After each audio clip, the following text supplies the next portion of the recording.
No, the keto diet is not recommended. And yes, carbs are good for you. To talk about that, we're here with the cancer dietitian once again, Julie Lanford. Take it away. All right, awesome. So yes, that's our pickup line for today is no, keto diet is not healthy. I don't recommend the paleo diet or Whole30 either, although there are some good components to all of them. Generally, when you eliminate entire food groups, it's a sign that maybe it's not the healthiest diet. However, there are some really good healthy eating patterns that we do recommend. So I'll run down 5 of those for anybody who's interested. So they're very plant-based, but they do include meat and dairy if you choose. So there you go. Okay, 1. I think one of the top healthiest diets is called the DASH diet. It stands for Dietary Approaches to Stop Hypertension, but it's not just for hypertension, it's for overall good healthy eating. So that's 1. Number 2 is the Mediterranean diet.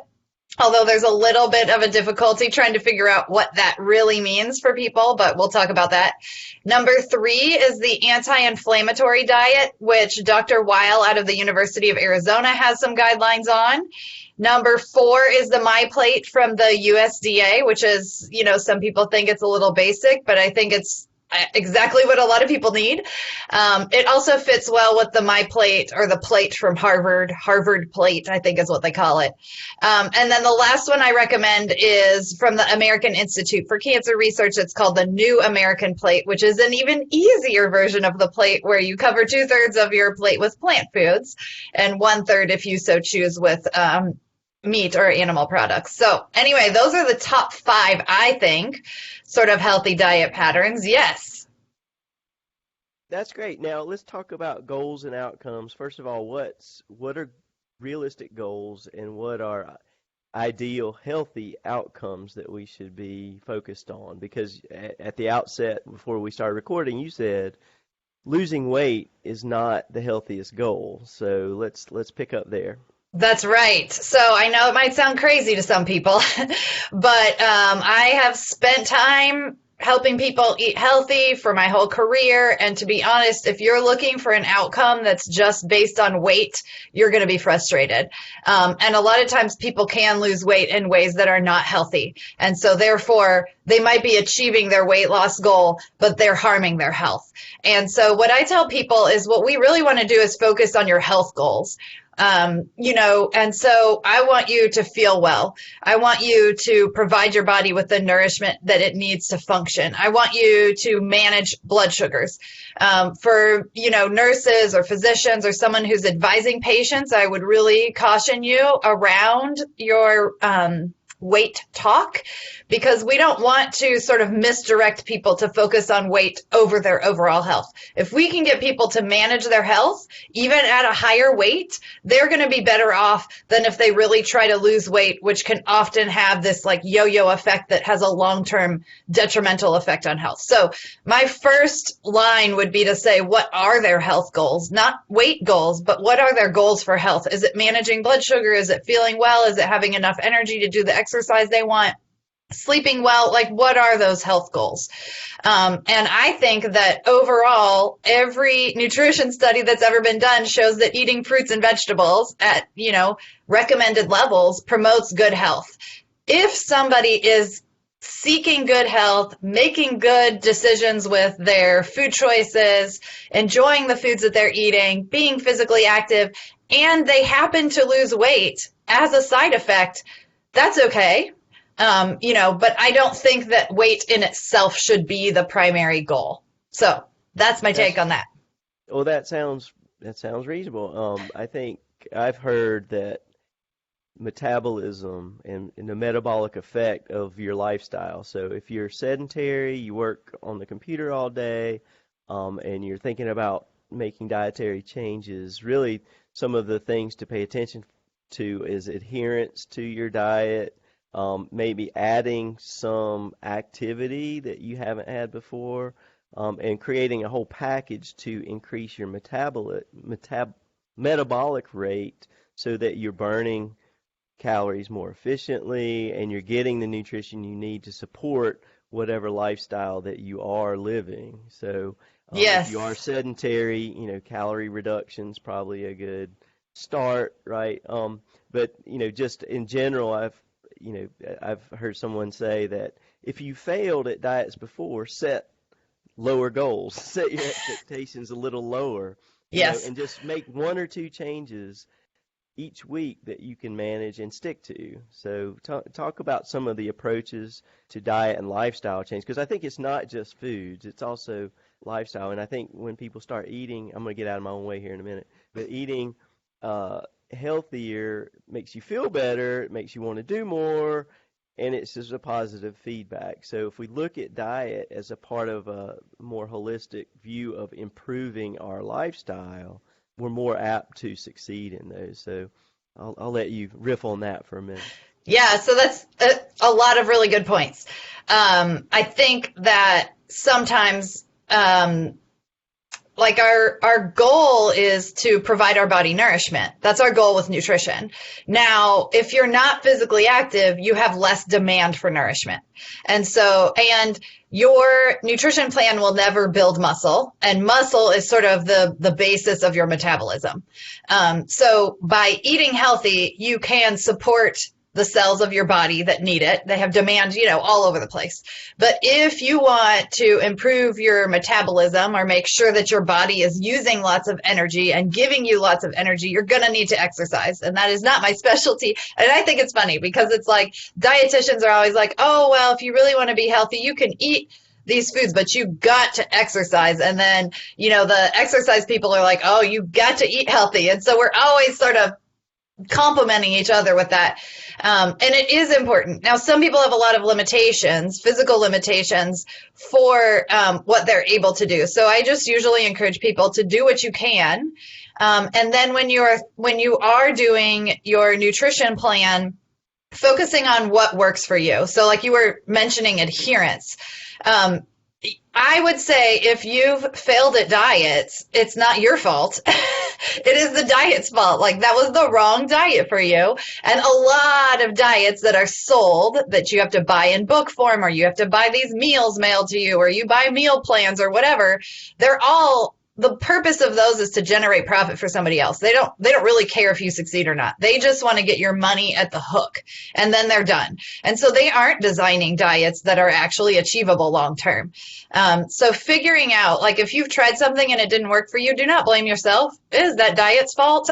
And you need to find something that is going to work for you. Like if you adhere to a diet all day long and then it comes 8 o'clock at night and you're like, I am so hungry, and then you go eat basically another meal, then what I would say is, first of all, that diet is not meeting your nutrition needs, assuming that you're eating because you're hungry. And so that's not a good diet for you. So figuring out, okay, what's going to work for me? What are the foods that I enjoy? Am I eating mindfully, like we talked about before? And am I increasing demand for nutrition by being physically active throughout the day? Because they do go together. Now, I've heard the heuristic just 80% nutrition, 20% activity, and having that Balance. balance, if you will, or that amount, so that your nutrition supports your activity, and your activity determines how your nutrition needs to be. So Interesting.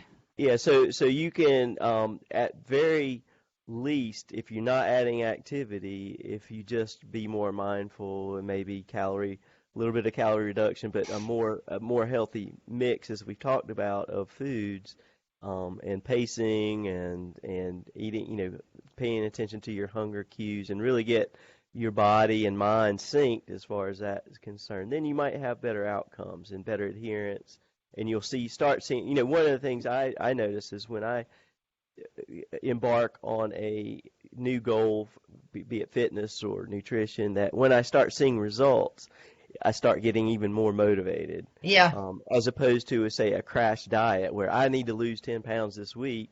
Well, guess what? You'll gain them back at the next. So, Yeah. So there's all that. I don't know what my question was, but. Well, so that's interesting. I hadn't heard an 80-20 kind of thing. I feel like that puts a lot of pressure on your diet. So I don't know. I don't know if we have any sort of if we've ever quantified that. I would like to think it's more 50-50.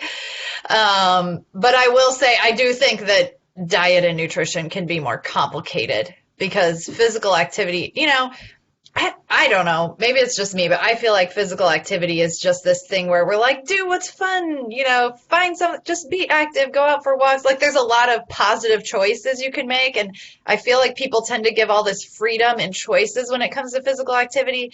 But then when they're talking about diet, it's very negative. Like there's a lot of negative language around it. And it's not a lot of times, like I would like it to be more positive, but I think a lot of people approach diet from a negative sort of aspect as opposed to approaching it from a more positive, hey, there's lots of ways that you can eat healthy. Let's figure out which one works for you, which would be my preferred approach. And that seems to be how we approach exercise. But a lot of people look at diet like, especially in our current culture, that there's this clean way of eating and that there's a lot of wrong ways to do it and that you have to somehow be on this like straight and narrow path of eating or else you're going to put some sort of toxin in your body. And I think all of that is the wrong way to approach nutrition. So I'd rather people looked at, oh, there's so many avenues to eating healthy and I want to figure out what works for me and it should be fun and enjoyable. Well, one of the things I think is common in those 5 diets that you mentioned was the anti-inflammatory aspect to it. And I think a lot of people aren't really clear on what's called, why that's important to pay attention to. And I know in Wake Forest Baptist we have Ski Chilton wrote a book on, I forget what it's called, but it's all about how important diet is to controlling inflammation. And some of the usual suspects are refined sugars, refined flours, the white rice, the pasta, the white bread, those things that somehow create more inflammatory response and therefore can exacerbate like arthritis and a number of other things. So you want to speak to that a little bit? Yeah, I mean, I don't think it's a hard science. That's the problem with nutrition is that it's really difficult to study because how do you make anyone eat a certain way and then measure it? Like nobody wants to do that, as we just talked about. Adherence to diets is poor. But what I would say is when it's really about the pattern of eating. So if somebody consumes a lot of refined sugars, like they drink regular sodas regularly, with sugar and they only eat processed breads and they don't often eat fruits and vegetables. So I think the other thing that often is missed when people talk about diets is that they talk about, oh, you shouldn't eat this and you shouldn't eat this and you shouldn't eat this. And data says that people who eat this have poor diets. What they're missing is that those same people tend to not eat many fruits and vegetables. And so the key piece of what's in that diet that might be detrimental is actually the lack of fruits and vegetables. So I would argue that even if sugary drinks just have very little value. So we'll say that's a sometimes food. If you have like 2 sodas a week, I don't really care. But if you're somebody who drinks 3 sodas a day, that's a problem. Mm-hmm. So, but when it comes to like refined grains, so say white bread or desserts or things like that, if someone's consuming plenty of fruits and vegetables and they have a sandwich that's made with some white bread, I'm not worried about it. But if there's somebody who mainly consumes processed carbohydrates and they don't consume many fruits and vegetables, then the balance is off. So I kind of tend to look more at what is the pattern. And I think people's patterns of eating is what contributes to poorer health rather than that there's any individual food itself that causes, like eating white bread does not cause inflammation. Having a diet where you consume lots of refined grains and you don't eat many fruits and vegetables does correlate with poorer health. And so I think that's where, some people just want to, let me eat the magic foods. And, and it doesn't really work that way. So yeah, it's finding that balance. Because there is some delicious, like artisan refined grain breads that I don't think that we have to miss out on. Just slathered up with some homemade butter too. Homemade butter. Are you churning it yourself? I don't even know how to make butter. I did it in kindergarten. I remember we made butter in kindergarten. That was good. So we're gonna play a little game with you. I'm gonna give you a bad Okay. word, and you reply with a better word to use. So Okay. let's see. God, I had a bunch all set. How about skinny? Oh, well, is this person healthy? Well, I'm trying to get at that. Okay. These terms are unhealthy. Yes. What's the healthy alternative to skinny? What, like tone or fit or How about just healthy? well, healthy, yeah, yeah, exactly. Slim. Strong? There you go. See, you're getting better at this. Let's see. What's another word? Well, diet. What you eat. Food. Food. Okay. Lazy. Oh gosh. Relaxed. Stress. Hmm. I don't know. I think stress might be accurate, but we could go with overwhelmed. Okay. Let's see. Fail. Um, this time. Didn't do too well this time. All right. Sedentary. That could it could fit with kind of relaxed or taking some downtime. How about soda? uh, Bad. and sometimes food. Actually. Um, let's see. Starving. Hungry.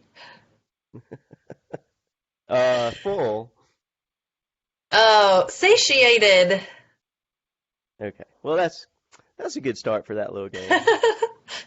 No, my point was I hear people say sometimes even fitness instructors will do this before a group X program. They're like, y'all came here to get skinny Mm, and like no. You came here to get strong. yes, Strong strong, strong is healthy, the new skinny. Yeah, build tone. build muscle. Yeah. That's right. So I was bristle when I hear the term skinny. So Yeah, because the alternative is that if skinny is your goal, then somehow larger bodies are not desirable, which it is wrong. Like that, there's a wide variety of bodies, and the truth is that we can't like look at your chart somehow and tell you what your weight should be. There's so many factors in that. So the idea that someone who's created to be a larger bodied person could ever fit some sort of skinny mold is not healthy. And so that's what we're trying to sort of get that message that there's lots of ways to be healthy, and how you look is cannot tell, because there's plenty of, skinny people who are not healthy. And I would also say there's lots of people who lose weight and it's not in a healthy way. Or, I've known people who lost weight because they were depressed. I work with cancer patients. They lose weight, oftentimes when they're going through treatment or they're diagnosed, and what caused their weight loss was a diagnosis of cancer. So it's not a healthy thing mhm. necessarily. So we need to stop that thinking pattern. Right. And we'll wrap this up. But I just want to give you an anecdote of my personal experience, and that is, ooh, the mail just came. That I eliminated sugar, added sugar, let's say, from my diet for 6 months, and that included alcohol. It included, processed carbs, bad cereals, things like that, and also white rice and pasta and white bread and things like that. And I eliminated that. Now I ate everything else. I ate vegetables and meats and fruits and things. So fruits had natural sugar in them, so I still Hmm. eat that. And I'll get to the results here in a minute, but what I noticed is like when I would eat raw spinach, I could taste the sweetness after about a month. It's just like you feel that and you taste the natural sugars in foods when you're not used to the added sweetness that is in so many other things. So the results Yes. of my 6 month of no sugar or reduced sugar was 22 pounds I lost. So, I mean, that was, and I felt great. I mean, I was down to 152, I think. I weighed less than I did in high school. And then I used that as a springboard to add new things to my regimen, my physical regimen, which was resistance training, so to build back Uh-huh. muscle. Mm-hmm. And I found I was eating more, but I was eating healthy things, and I actually Yep. gained 20 pounds back, but the 20 pounds in places I wanted to gain.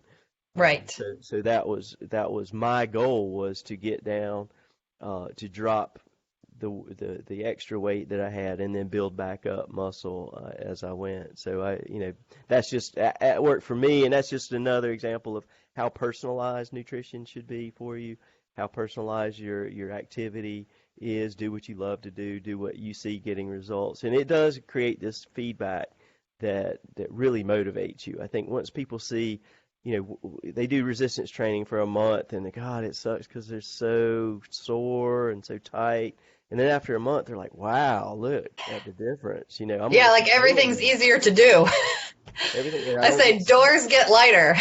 Yeah, everything. So yeah, I mean, that's my message to our audience: is do the things that you know that you can adhere to and that work and make you feel good, and just maybe eliminate one bad thing for this week. Introduce one new thing. Eat the rainbow. Bring some colors in your diet. If it's beige, maybe set it aside. Yeah, that was one of the ways. Mushrooms are all right. Yeah, yeah. Well, I'm talking about anything breaded and fried, the beige menu. So back, to review: Dash Diet, Mediterranean Diet, Anti-Inflammatory, My Plate, New American Plate. Go look those up.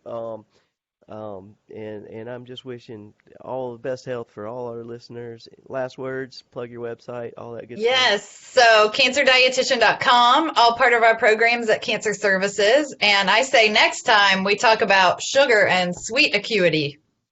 Sweet acuity it is. Once again, thank you, Julie. Thanks.